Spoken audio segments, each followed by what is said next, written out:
आज के लेक्चर में हम डिस्कस करेंगे फजी लॉजिक्स। फजी लॉजिक एक न्यू टर्म है आर्टिफिशियल इंटेलिजेंसी के अंदर। अब खैर न्यू तो नहीं रही, काफ़ी ज़्यादा इसके ऊपर काम हो चुका है, काफ़ी ज़्यादा इसके ऊपर जो है वो रिसर्च हो चुकी है, बहुत ज़्यादा रिसर्च पेपर इसके ऊपर पब्लिश हो चुके हैं फजी लॉजिक्स के ऊपर। फजी लॉजिक्स होते क्या हैं कि ये बेसिकली रिप्रेजेंटेशन होती है किसी भी आप कह लें कि आर्टिफिशियल इंटेलिजेंसी के अंदर हम कोई भी चीज़ का लॉजिक्स बनाने जाते हैं, किसी भी चीज़ को मैयर करने जाते हैं, तो मैयरमेंट के अंदर हम इसको जो है वो यूज़ करते हैं, कुछ फजी लॉजिक्स डिज़ाइन करते हैं for the better understanding of the machine या better understanding of the things whatsoever we are going to develop. ठीक है, तो सबसे पहले अगर देखा जाए फजी लॉजिक्स के बारे में तो इसकी एग्जांपल ये होगी कि जब हम यूज़ करते हैं जो है ड्राइव कर रहे होते हैं या बाइक चला रहे होते हैं। ठीक है, तो हम क्या करते हैं जी, हम देखते हैं कि हमारी जो बाइक पे जैसे ही हम स्टार्ट करते हैं तो वहाँ पर ज़ीरो पे हम खड़े होते हैं। तो जब हम आहिस्ता आहिस्ता जा रहे हैं तो कहते हैं जी ये मोटरसाइकिल स्लो चल रही है। ठीक है, तो उसके बाद जैसे ही हम स्पीड मतलब ज़्यादा करते हैं, कहते हैं जी मोटरसाइकिल जो है वो फास्ट हो गई। ठीक है, मतलब दो ऑप्शन हमारे पास होते हैं किसी भी मोटरसाइकिल की स्पीड को जज करने के लिए। या तो हम कहते हैं ये मोटरसाइकिल जो है वो स्लो चल रही है, या हम कहते हैं ये मोटरसाइकिल जो है वो क्या कर रही है, फास्ट चल रही है। ठीक है, अब कितनी से कितनी स्पीड हो तो वो स्लो होती है, कितनी से कितनी स्पीड हो वो फास्ट होती है। ठीक है, अब फजी लॉजिक्स में हम इन चीज़ों को मैयर करते हैं, इनकी अंडरस्टैंडिंग बेटर अंडरस्टैंडिंग के लिए हम क्या करते हैं, हम खुद से कुछ लॉजिक्स को डिज़ाइन करते हैं। ठीक है, जैसे कि मैं यहाँ पर अगर आपको इसके बारे में थोड़ा सा समझाऊँ।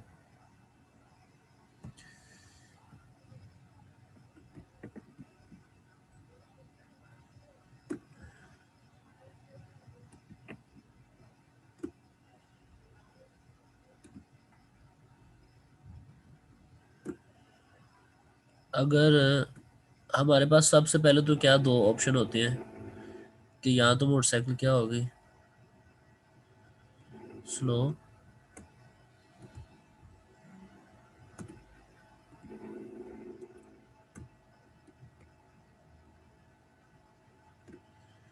ठीक है, तो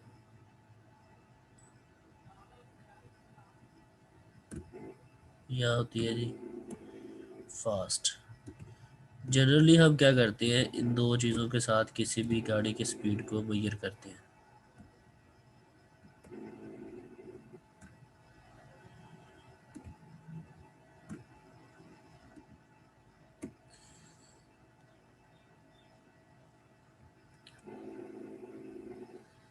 अब यहाँ पर डिफाइन क्या है, अब हम इसको क्या लेते हैं जी, अगर हमारे पास स्पीड 0 to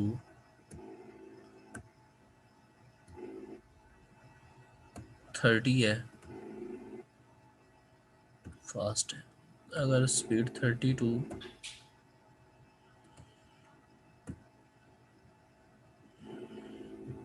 80 है तो वो फास्ट है।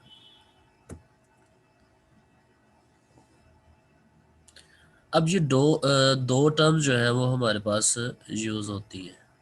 ठीक है जी, अभी आपको सिंपल एग्जांपल दे रहा हूँ ताकि थोड़ी सी अंडरस्टैंडिंग हो जाए। लेकिन फजी लॉजिक्स ने हमारे पास इन चीज़ों को रिप्रेजेंट करने के वे को डिफरेंट किया, बताया कि अब देखें ज़ीरो टू फास्ट जो है वो कितनी है, कहाँ से कहाँ तक जो है वो हमारे पास बाइक को जो है फास्ट कहा जाता है। अब 30 से 40 तक जो है वो जितनी भी मतलब इसमें स्पीड है वो फास्ट होगी। अब अगर हमारे पास 50 स्पीड आ जाती है, ठीक है, तो तब हम उससे जो है वो क्या कहेंगे। ठीक है, ये तो मैंने लिखे है ना। अब ये दो चीज़ें, ठीक है, वैसे जनरली हम क्या अंदाज़ा लगाते हैं कि स्पीड जो है वो स्लो है या फास्ट है। अब स्लो कितने पे होगी, अगर बाइक जो है वो 10 पे चल रही है, ठीक है, या 20 पे चल रही है, या वो 30 पे हो गई है, ठीक है, तो वो स्लो होगी या फास्ट होगी, ठीक है, या मीडियम होगी। तो इन चीज़ों को रिप्रेजेंट करने के लिए हम जो है वो फजी लॉजिक्स को यूज़ करते हैं, ठीक है। फजी लॉजिक्स को कैसे यूज़ करते हैं कि हम चीज़ों की मेजरमेंट लगाते हैं कि लेट्स सपोज 0 से लेके 20 तक या 0 से लेके 10 तक अगर वैल्यू, अगर मोटरसाइकिल की बाइक की स्पीड है तो उसको हम स्लो कहेंगे। अगर 20 से वो 30 तक है तो फिर हम क्या कहेंगे, स्लो मीडियम, मीडियम स्लो, ठीक है जी। फिर उसके बाद क्या होगी, अगर 32 हमारे पास 40 है तो हम क्या कहेंगे, ये मीडियम है, ठीक है। अगर 42 हमारे पास 50 स्पीड होगी तो हम क्या कहेंगे, ये मीडियम, मीडियम फास्ट है, ठीक है। अगर 40 to 70 हमारे पास होती है तो हम कहेंगे ये फास्ट है, ठीक है। तो अगर 70 to 80 होती है हमारे पास, ठीक है, मतलब लास्ट स्पीड तक, तो हम क्या कहते हैं जी, वेरी फास्ट, ठीक है। अब हमने दो चीज़ों दो ही स्पीड को, पहले हम क्या कर रहे थे, जस्ट मेजर कर रहे थे fast and slow and fast, ठीक है। जहाँ पर कन्फ्यूजन क्या थी कि गाड़ी अगर 50 में होती तो फिर भी वो क्या फास्ट होगी, अगर गाड़ी 70 पे है तो फिर भी वो फास्ट होगी, गाड़ी 80 पे है तो फिर भी वो फास्ट हमें शो हो रही थी, ठीक है। जहाँ पर हमें जो है वो रिजल्ट्स में या उसके लॉजिक्स में जो है वो क्लियर नहीं पता चल रहा था कि फास्ट जो है वो कितने पे एक्चुअली होती है, ठीक है ना। अब देखें ना, 0 to 30 तक जो है वो स्लो है, अब 10 पे स्पीड होगी फिर भी कहेंगे स्लो जा रहा है, अगर वो 20 पे भी चला जाएगा फिर भी कहेंगे जी अभी भी स्लो है, अगर वो 30 पे जा रहा है जी अभी भी स्लो है, ठीक है। तो फास्ट क्या है जी, अगर 30 से 40 पे चला गया फिर भी फास्ट, 50 पे चला गया फिर भी फास्ट, 80 पे चला गया फिर भी फास्ट, ठीक है। अब इस चीज़ को हम फजी लॉजिक से ज़्यादा अगर रिप्रेजेंट करें तो मैंने इसके क्या किए, मैंने इसके 5 रिजल्ट्स में इसको शो किया, ठीक है, कि मतलब 0 से 10 तक होगी तो तब वो स्लो होगी, ठीक है, उससे आगे चली जाएगी 20 तक, या मतलब इन बिटवीन दी 10 to 20, तो देन हम कहेंगे ये मीडियम स्लो है, ठीक है। उसके बाद अगर ये मतलब इससे ऑनवर्ड जाती है तो हम कहेंगे जी ये जो है वो मीडियम है, फिर आगे मीडियम फास्ट। तो इस तरह हम किसी चीज़ की बेटर अंडरस्टैंडिंग के लिए उसके फजी लॉजिक से डिज़ाइन कर लेते हैं, ताकि उसके रिजल्ट्स के बारे में प्रिडिक्ट करने में आसानी हो, और उसके रिजल्ट्स जो है वो अथेंटिक्स हो, और उसके रिजल्ट्स की जो इम्प्रूवमेंट है या इम्पोर्टेंस है वो अच्छे तरीके से शो हो। तो वहाँ पर हम जो है वो अपने फजी लॉजिक्स को यूज़ करते हैं, जैसे कि हम बुलियन अलजबरा में यूज़ करते हैं 0 and 1, ठीक है। 0 and 1 शो करते हैं किसी भी चीज़ के बारे में प्रिडिक्ट करने के लिए, अगर 0 है तो इट्स मीन ये यस है, अगर 1 है तो इट्स मीन वो नो है, ठीक है। तो इन यस एंड नो के रिजल्ट्स को अब देखिए, हमने अगर किसी स्टूडेंट के बारे में प्रिडिक्ट करना हो, ठीक है, तो हम क्या कहते हैं जी, ये बच्चा लायक है, ये बच्चा नालायक है, ठीक है। अब वहां पर हमें पता होना चाहिए ये बच्चा कितना जो है वो लायक है, ठीक है, ये जिसके बारे में हम नालायक की प्रिडिक्ट कर रहे हैं। अभी देखना हमारे पास दो ही चल रही है ना प्रोडिक्शंस, एक 0 चलती है और एक 1 चलती है, या किसी के बारे में हम यस कहते हैं या नो कहते हैं, ठीक है। ये कहते हैं जी, हम कहते हैं जी ये बंदा जो है जी बहुत अच्छा है, ठीक है, कितना अच्छा है, ठीक है। अब ये जो है वो कितना अच्छा है कितना बुरा है, कितने अच्छा है बुरा है, ठीक है, अच्छा भी है बुरा भी, ये सारी चीज़ें हम जो है वो फजी लॉजिक्स के साथ रिप्रेजेंट करते हैं, ताकि हम किसी चीज़, अच्छा ये यहाँ पर पॉइंट क्वेश्चन ये है कि यहाँ पर हम क्यों मतलब फजी लॉजिक्स को यूज़ करते हैं, या किसी चीज़ के बारे में मज़ीद रिजल्ट्स हम क्यों करते हैं, ठीक है। वो इसलिए करते हैं ताकि हम उस चीज़ की डेप्थ तक पहुंच सकें, हम उस चीज़ का एग्जैक्ट अंदाज़ा लगा सकें कि वो एक्चुअली है क्या चीज़, ठीक है। फिर उसके हिसाब से हम जो है वो उसको यूज़ करें, उसके हिसाब से हम फिर एग्जैक्ट अंदाज़ा लगा सकते हैं जी इस टाइम ये किस स्पीड में चल रहा है, या इस टाइम ये कितना इंटेलिजेंट है, या ये कितना नालायक है। बस ये नालायक कह देना उसके लिए काफ़ी नहीं होता, इट्स मीन्स डैट कि एक को आपने पॉजिटिव रख लिया, एक को आपने नेगेटिव रख लिया। अब हमें उसको चेक करना पड़ेगा जी कितना नेगेटिव है। ठीक है, अगर हमें ये पता चल जाएगा जी कितना नेगेटिव है तो फिर हम उसके हिसाब से उसको ट्रीट करेंगे। ठीक है जी, बात की समझ आ रही है। अब ये ऐसा बिल्कुल नहीं होना कि एक चीज को जी हमने सर। नालायक है कि उसको बिल्कुल ही हमने पीछे छोड़ देना। ठीक है, हो सकता है कि वो किसी एक पॉइंट की वजह से जो है वो रह गया हो।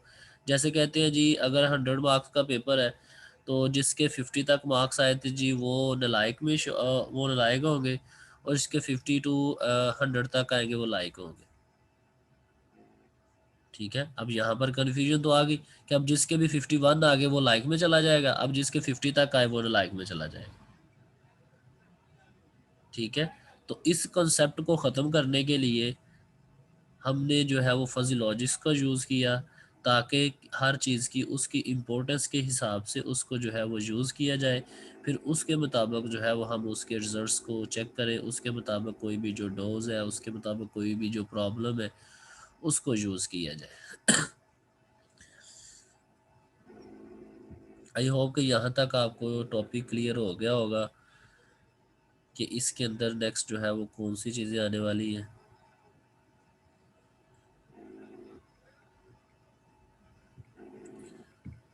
तो चलते हैं जी हम आगे।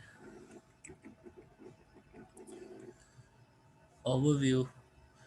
अच्छा जी, व्हाट इज ओवरव्यू, इसके अंदर क्या होगा जी? What is fuzzy logics, where did it begin, fuzzy logics versus neural networks, fuzzy logics in control system, fuzzy logics in other field and future. तो ये कुछ पॉइंट्स हैं जो हम इसके अंदर क्लियर करेंगे।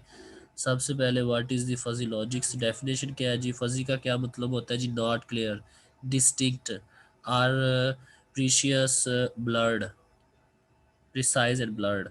ठीक है, कि कोई चीज़ जो है वो आपको ब्लरी नज़र आ रही है, फजी है, आपको मतलब क्लियर नज़र नहीं आ रही। ठीक है, जो दूसरों से डिफरेंट हट की है। अब कैसे होता है ना कि अभी तक आपको जो है वो जितने भी हम फजी लॉजिक्स इसको नॉट क्लियर इसलिए कहते हैं कि आप जितनी भी चीज़ों को यूज़ कर रहे हैं वहाँ पर ये आपको क्लियर्स नहीं है। ठीक है, आप खुद जाके इनको डिफाइन करते हैं, खुद इन फजी लॉजिक्स को सेट करते हैं। ठीक है, अपनी रिजल्ट्स की बेटरमेंट के लिए कि मैंने जब यहाँ से यहाँ तक वैल्यू होगी तो वो होगी स्लो। ठीक है, उससे आगे जैसे ही एक पॉइंट आगे चले जाएगा तो वो मीडियम इंटर होती जाएगी। ठीक है, उससे पॉइंट आगे चलती जाएगी तो मीडियम फास्ट होगी। ठीक है, और उसके बाद आगे ही जैसे ही जो है वो आगे चलती जाएगी तो वो वेरी फास्ट होगी, एक्स्ट्रा फास्ट होगी। ठीक है, तो इस तरह हम किसी चीज़ का अंदाज़ा जो है वो अच्छे तरीके से लगा सकते हैं। तो डेफिनेशन क्या होगी इसकी? a form of knowledge representation suitable for notations that cannot be defined preciously precisely but which depend upon their contexts। ठीक है जी, ये वही चीज़ के जिसको हम वैसे फॉर्म ऑफ नॉलेज है कि जिसको हम सूटेबल नोटेशंस में that can not be defined precisely. जो चीज़ें हमारे पास सूटेबल में डिफाइंड नहीं है हम उनको एक प्रिसाइजली अच्छे तरीके के साथ जो है वो कॉन्टेक्स्ट में डिफाइन कर सकते हैं, जहाँ पर हम उसकी अच्छी अंडरस्टैंडिंग ले सकते हैं।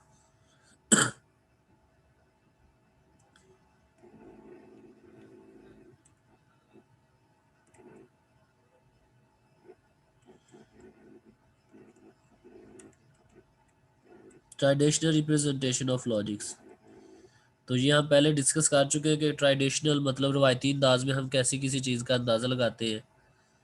ठीक है, कि स्पीड जो है वो स्लो है। ठीक है, और या स्पीड ज़ीरो है या वन है। ज़ीरो है तो इट्स मीन वो स्लो है, वन है तो इट्स मीन वो फास्ट है। ठीक है,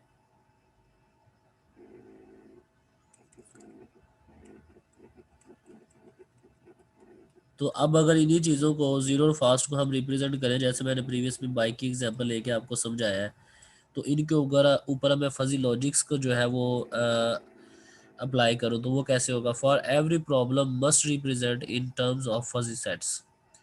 ठीक है, व्हाट आर फजी सेट्स? तो इनके ये मैंने फजी सेट्स बना दिए कि अगर 0 से 25 तक होगी तो फिर वो स्लोवेस्ट होगी। ठीक है। अगर 0.25 से 50 तक होगी तो वो स्लो होगी, ठीक है जी। फास्ट होगी 0.50 से 0.75 तक स्पीड होगी तो कहेंगे जी ये फास्ट स्पीड में चल रही है, ठीक है। तो अगर 0.25 में से 100 तक होगी तो इट्स मीन्स डैट कि ये क्या होगी, फास्टेस्ट स्पीड होगी। अब देखिए उन दो के मैंने यहाँ पर क्या किया, फास्ट एंड स्लो को ही मैंने अगर फजी लॉजिक्स में डिफाइन किया तो यहाँ पर आपको क्लियर हो गया, ठीक है। पहले जस्ट हमारे पास क्या टर्म्स थी, स्लो एंड फास्ट, लेकिन अब हमने फजी लॉजिक्स के सेट बनाए तो उसमें हमने इसको 4 टर्म्स में डिफाइन कर दिया, क्लैरिटी कर दी कि कहाँ तक आप क्या होंगे, वहाँ कहाँ तक आप जो है वो कैसे यूज़ करेंगे, ठीक है जी।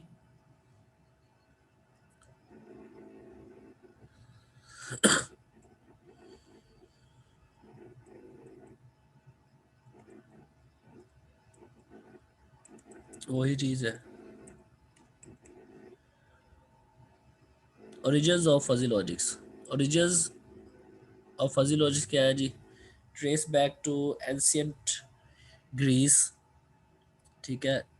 लोटिफ आस्कर जेदिया 1965, ये साइंटिस्ट जो है जी लोटिफाई आस्कर जादिया 1965 के अंदर इसने फजी लॉजिक्स को डेवलप किया था और इसको फादर ऑफ फजी लॉजिक्स भी कहा जाता है। Important according to MCQs point of view के लोटफी आस्कर जदिया जो है वो फादर ऑफ फजी लॉजिक्स इसको कहा जाता है, जिसने इसका कॉन्सेप्ट दिया था, फजी लॉजिक्स था, first to publish ideas of fuzzy logic, ठीक है जी। प्रोफेसर तोसीर टिरानो 1965 organized the world first working group on fuzzy logic system, fuzzy ये फर्स्ट वो ग्रुप था जिन्होंने फजी लॉजिक सिस्टम के ऊपर काम किया था, ठीक है जी। एफ एल स्मिथ एंड को first to market fuzzy expert system, तो यहाँ पर 3 साइंटिस्ट जो है वो नाम लिखे हुए हैं। फर्स्ट जो है वो डेवलपर है इसके आइडिया वाला, जिसने आइडिया दिया था, लॉटफी आस्कर, और उसके बाद जो प्रोफेसर को टोरंटो ये ग्रुप है इन्होंने जो है वर्किंग की थी इसके ऊपर, और जिन्होंने मार्केट के अंदर इसको पब्लिश किया, मार्केट के अंदर इंट्रोड्यूस करवाया, वो एफ एल स्मिथ था 1980 के अंदर। एमसीक्यूज पॉइंट ऑफ व्यू के लिहाज से ये स्लाइड बहुत इंपॉर्टेंट है।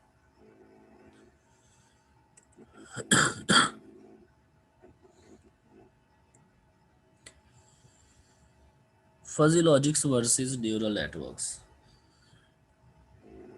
फजी लॉजिक्स के बारे में तो आपको आइडिया हो गया होगा, न्यूरल नेटवर्क के ऊपर अभी आप लोगों का लेक्चर नहीं हुआ, वैसे सिंपली हमने वैसे फर्स्ट डे में इसके बारे में डिस्कस किया था कि न्यूरल नेटवर्क्स क्या होते हैं।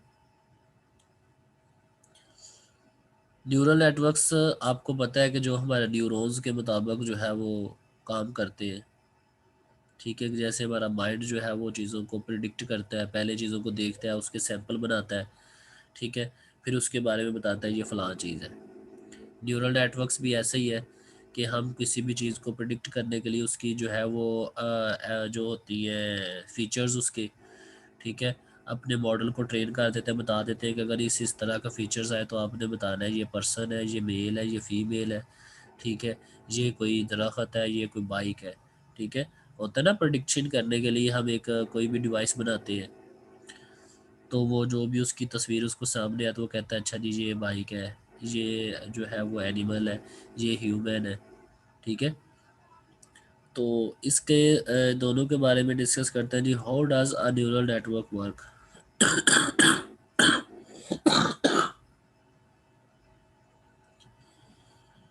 Both model the human brain, fuzzy and neural networks, both use to create the behaviour system, ठीक है जी।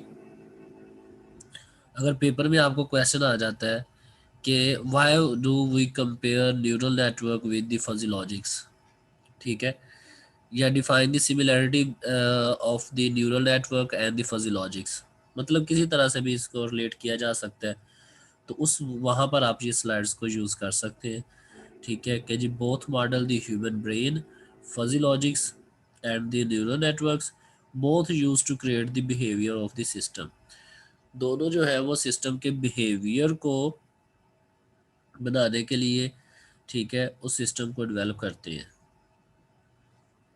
बिहेवियर मीन कि वो किस तरह जो है वो चीज़ों को ले रही है, किस तरह काम करती है। अब साइड में आपको तस्वीर नज़र आ रही है, figure number 2, a simple single unit adoptive network. ठीक है। अब ये न्यूरल नेटवर्क जो है वो एक बेसिकली डेवलप किया गया है। ये स्टार्टिंग पे जो 10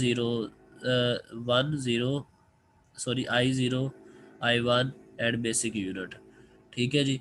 अब ये बेसिकली इनपुट्स होती है, ये W1 W0 ये वेट होता है। इनपुट एंड वेट मिल के जो है यहाँ पर एक फंक्शन होता है हमारे पास, लीनियर थ्रेशोल्ड फंक्शन हमने सेट किया होता है जिस तरह के हमें रिजल्ट चाहिए होते हैं। ठीक है जी।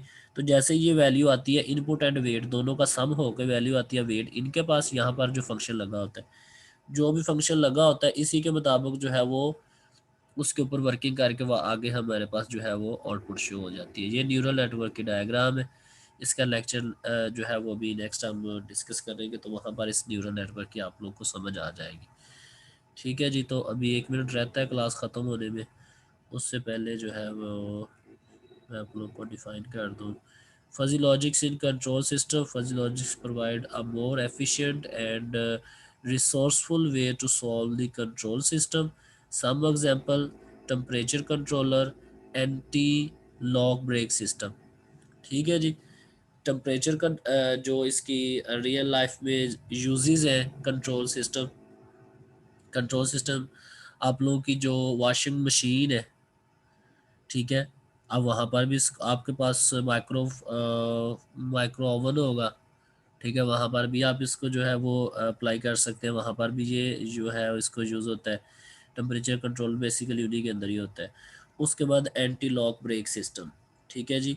एंटी लॉक हमारे पास जो ब्रेक सिस्टम्स हैं कुछ, वहाँ पर भी जो है वो इसको यूज़ किया जा रहा है। वहाँ रियल लाइफ में आप लोगों के घर इस तरह कोई ना कोई चीज़ तो होगी। वॉशिंग मशीन तो डेफिनेटली हर बंदे के घर में होगी, तो वहाँ पर भी जो है वो आप इनको अप्लाई कर सकते हैं। लेकिन अभी जो है वो आप लोगों के सिर्फ दो ही ऑप्शन होते हैं, या आपके पास वो ऑन होती है या ऑफ होती है। लेकिन अगर हम उसके ऊपर इनको कंट्रोल करने के लिए सिस्टम को भी अप्लाई कर सकते हैं।